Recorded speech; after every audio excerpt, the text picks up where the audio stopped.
تھوڑا آگے ہو جائیں، آگے کی تھوڑی سی جگہ شاید خالی ہے تو وہ سمٹ کر بیٹھیں تاکہ تمام خواتین بیٹھ جائیں اور کوئی واپس نہ جائیں۔ اسی طریقے سے میں مدرسہ اسلامیہ انوار العلوم امیلو کے ناظم اعلیٰ جناب حاجی ابوالوفا صاحب اور اسی طریقے سے مدرسہ کے نائب صدر جناب سراج احمد صاحب، جمال اختر بھائی، فیصل امین بھائی اور جناب حافظ عبداللہ صاحب، ان تمام لوگوں سے درخواست کرتا ہوں کہ وہ اسٹیج پہ تشریف لائیں۔ محترم سامعین، یوں تو عام طور پہ صدارتی خطاب اخیر میں ہوتا ہے، لیکن آج بیچ ہی میں صدارتی خطاب کرانے کا فیصلہ کیا گیا، کیونکہ فضیلت الشیخ حضرت مولانا محمد جرجیس صاحب سراجی حفظہ اللہ کے خطاب کے بعد مجمع منتشر ہو جاتا ہے، اس لیے میں بیچ ہی میں اس پروگرام کے صدر فضیلت الشیخ حضرت مولانا مظہر الحق صاحب مدنی حفظہ اللہ امیر جمعیت اہل حدیث امیلو سے انتہائی ادب کے ساتھ درخواست کرتا ہوں کہ شیخ تشریف لائیں اور اپنے صدارتی کلمات کو پیش کریں۔ ہمارے بیچ فضیلت الشیخ حضرت مولانا محمد جرجیس صاحب سراجی حفظہ اللہ تشریف لا چکے ہیں۔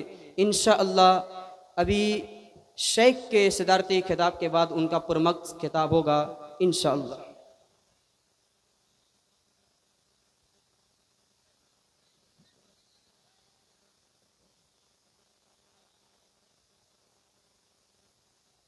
السلام علیکم ورحمۃ اللہ وبرکاتہ۔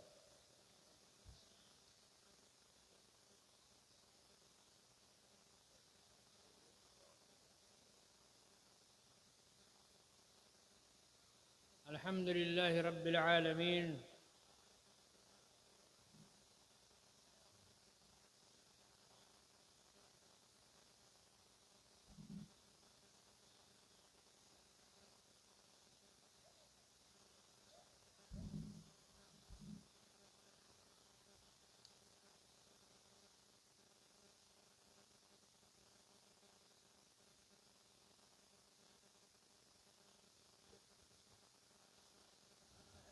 الحمد للہ رب العالمین،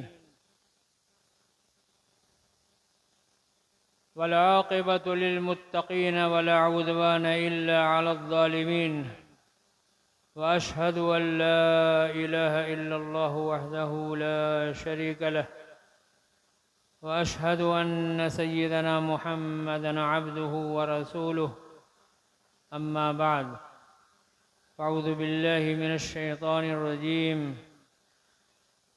يا أيها الذين آمنوا اتقوا الله حق تقاته ولا تموتن إلا وأنتم مسلمون۔ اسٹیج پر تشریف فرما معزز علماء کرام، دینی بھائیوں اور نوجوانوں اور دور و نزدیک سے تشریف لائے ہوئے مہمانان گرامی، خواتین اسلام اور نونہالان اسلام،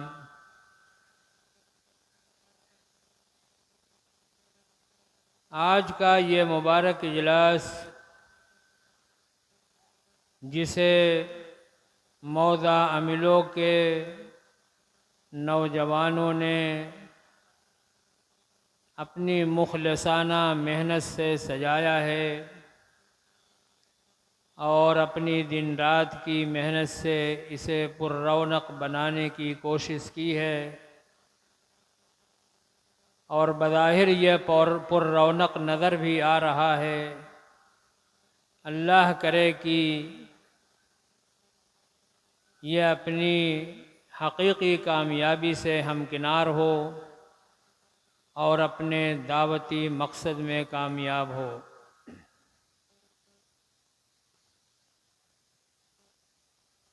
برادران اسلام، اللہ سبحانہ و تعالی نے اس دنیا کو دار العمل بنایا ہے اور آخرت کو دار الجزا بنایا ہے، اور اپنے بندوں کو اس دنیا میں عمل کی فرصت و مہلت دی ہے۔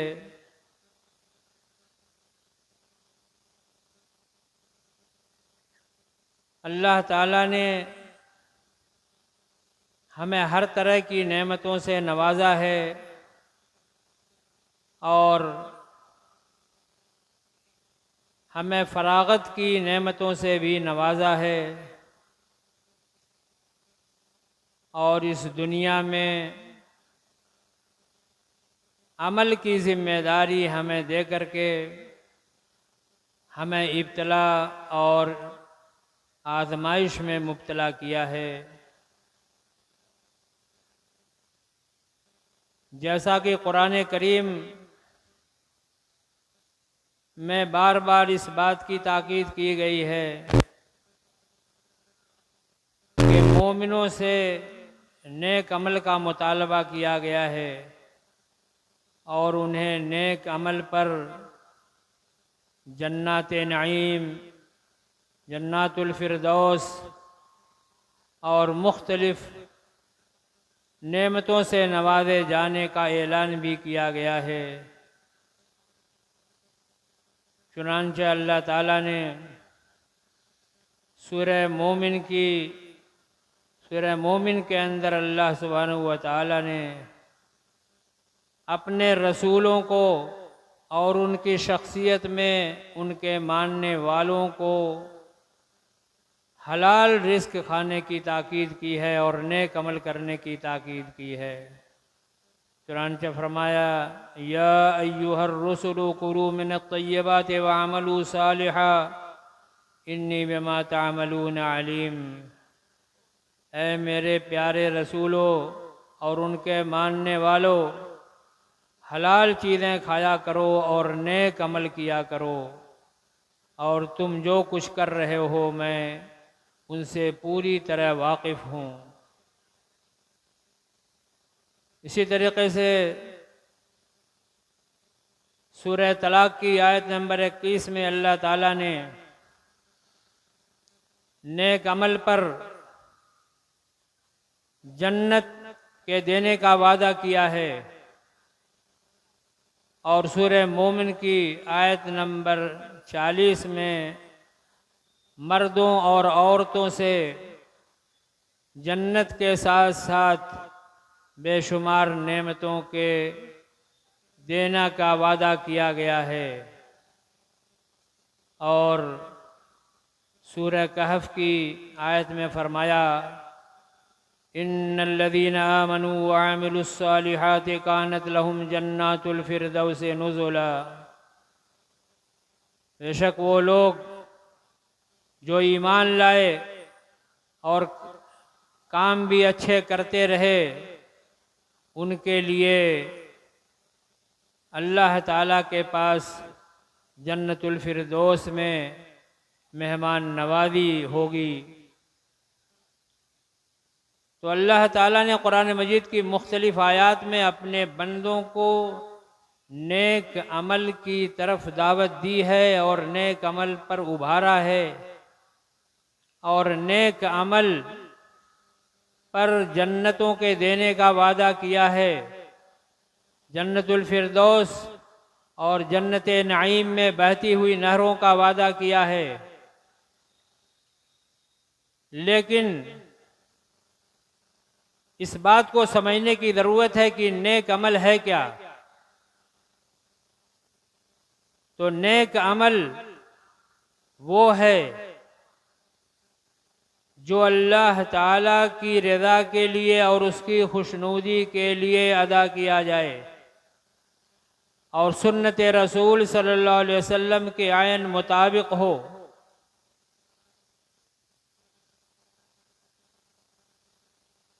اسی لیے علماء کرام نے قرآن مجید کی مختلف آیات کی روشنی میں اور احادیث پاک کی روشنی میں عمل کی قبولیت کے لیے 3 شرطیں بیان کی ہیں۔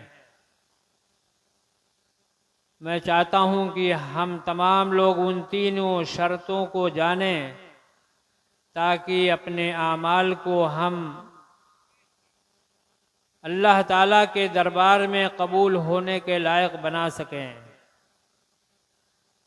تو سب سے پہلی شرط یہ ہے کہ اللہ پر ایمان لانا اور اس کی توحید کو قائم کرنا، اس لیے کہ اللہ تعالیٰ کے دربار میں کوئی بھی عمل ایمان کے بغیر قابل قبول نہیں۔ اور دوسری شرط یہ ہے کہ ہمارے عمل میں اخلاص ہو۔ چنانچہ اللہ تعالیٰ نے قرآن میں فرمایا فَاعْبُدِ اللَّهَ مُخْلِصًا لَهُ الدِّينَ، تم اللہ کی عبادت کرو اس کے دین کو اس کے لیے خالص کرتے ہوئے۔ اور اللہ کے رسول صلی اللہ علیہ وسلم نے فرمایا ان اللہ لا يقبل من العمل الا ما كان له خالصا وابتغي به وجهه، اللہ تعالیٰ کے نزدیک وہی عمل قابل قبول ہے جو صرف اللہ تعالیٰ کی خوشنودی کے لیے ادا کیا جائے اور اس سے اس کی خوشنودی ہی مقصود ہو۔ تو ہمارا عمل اسی وقت اللہ تعالیٰ کے دربار میں قابل قبول ہوگا جب ہمارا عمل ایمان کی حالت میں صادر ہو اور اللہ کی رضا کے لیے ادا کیا جائے۔ اور تیسری شرط یہ ہے کہ ہمارا عمل عین سنت رسول صلی اللہ علیہ وسلم کے مطابق ہو۔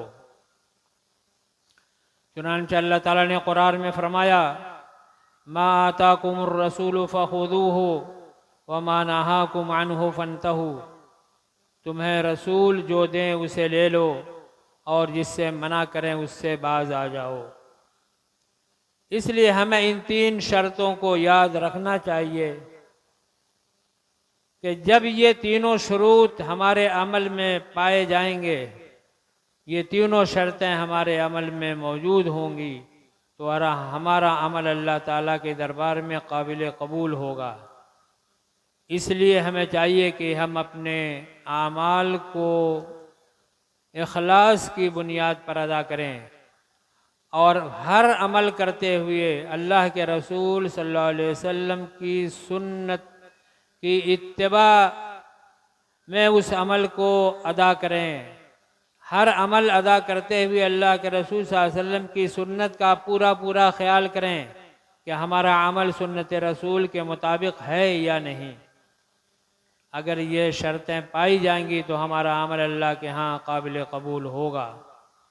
اس لیے میں آپ سے درخواست کرتا ہوں کہ آپ تمام حضرات اپنے ہر عمل میں، اپنے عقیدے میں اور اپنے قلبی اور ظاہری اعمال میں آپ اخلاص کو مد نظر رکھیں تاکہ آپ کے اعمال اللہ کے دربار میں قابل قبول ہوں۔ اللہ تعالیٰ سے دعا ہے کہ اللہ تعالیٰ ہمیں نیک عمل کی توفیق عطا فرمائے اور ہمارے اعمال کے اندر اللہ تعالیٰ اخلاص پیدا کرے۔ یا مصرف القلوب صرف قلوبنا الی طاعتک ویا مقلب القلوب ثبت قلوبنا علی دینک، اے دلوں کے پھیرنے والے ہمارے دلوں کو اپنی اطاعت کی طرف موڑ دے، اے دلوں کے پھیرنے والے اپنی اطاعت اور عبادت پر ہمارے دلوں کو جما دے۔ آمین یا رب العالمین۔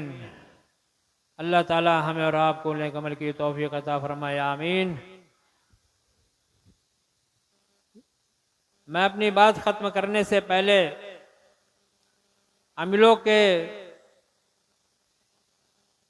نوجوانوں نے جو آج کا یہ بارونق اجلاس منعقد کیا ہے اور اس میں اپنی تگ و دو اور اپنی کوششوں سے اس کو سجایا ہے، ان کے حق میں دعا گو ہوں کہ اللہ تعالیٰ ان کے اخلاص کے مطابق انہیں جزا خیر عطا فرمائے، اور جن لوگوں نے بھی اس میں حصہ لیا ہے اللہ تعالیٰ ان کو اس دنیا اور اس آخرت میں بھی اس دنیا میں بھی اور آخرت میں بھی کامیابی عطا فرمائے، آمین۔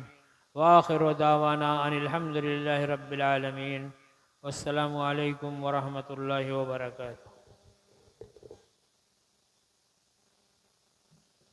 جزاک اللہ